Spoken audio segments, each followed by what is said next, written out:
Welcome back. Well, a Wall Street Journal report reveals regulators decided to delay the review of Pfizer's COVID vaccine for children under 5 because the initial 2-dose regimen was not working well against Omicron in testing.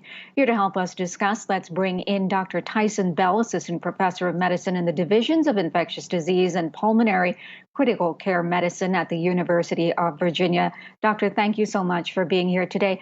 Just your reaction to that news, because there will be a lot of parents with young kids that will be very disappointed about this. Well, thanks for having me on, Karina. And I'm one of those parents. I have a 3-year-old, and I'm looking at all this news with really two brains.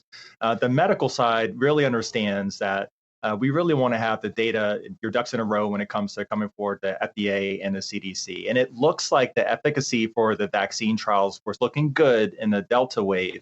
But as we know, Omicron presented a higher challenge for vaccines. And so it looks like that efficacy was a little bit lower. Now, Pfizer has not released the data. I have not seen it. But I agree that you want to make sure that the data is solid before you approach the FDA. Now, the parent side of me with my 3-year-old, who I wanted to get vaccinated now, is very frustrated because it feels like parents are being jerked around with this, press release and reversals. And so, at the end of the day, we will have a vaccine that's effective for young children. I wish it were now, but that day is going to come. Okay, and Doctor, California is now one of the first states to say that they are going to start looking at this disease as endemic instead of a pandemic. Hawaii is one of the last states to sort of ease mask mandates.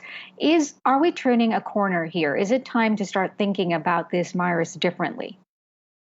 Well, we see that we have over 2,000 deaths per day and close to 80,000 in the hospital. So I would not say that we're endemic yet, but it does look like we're getting towards that point.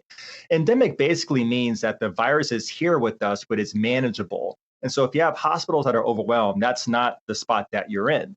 Now, I think regardless of what point we are in the pandemic, I think what California is doing is laying the groundwork for what they're going to do to manage the pandemic and be prepared for the next wave. And what that basically means is expanding vaccination, making sure that you have a good testing infrastructure, making sure that even if you're not requiring masks for indoor settings, that you have a good stockpile that are ready to go in case you need them.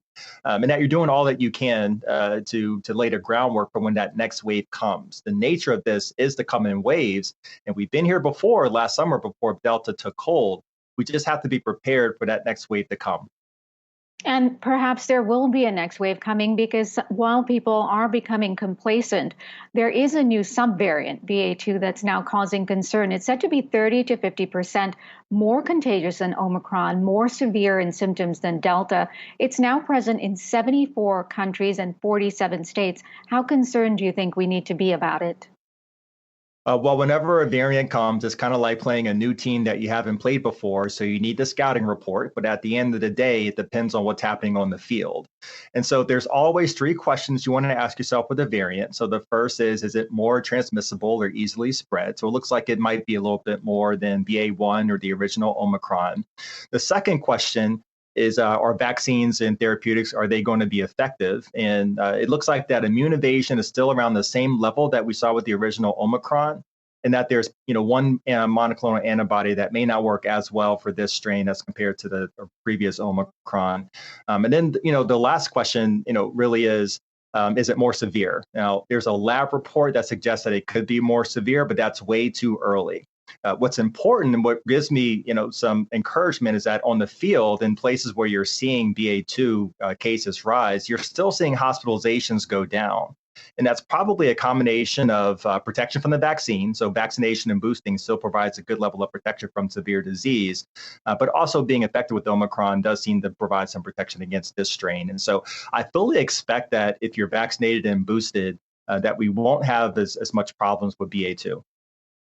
And Doctor, I want to ask you really quickly, Health and Human Services says it is running short of money to deal with future variants and the technology to keep ahead of this virus. They're asking for $30 billion more to help take care of all of the issues they're looking into. How vital are those funds in your estimation?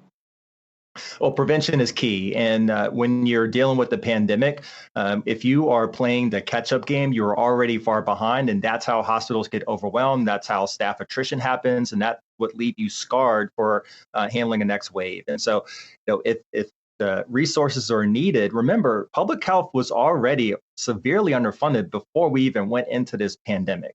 And so we have to catch up to the level just to do core basic functions to deal with everything else that's going on.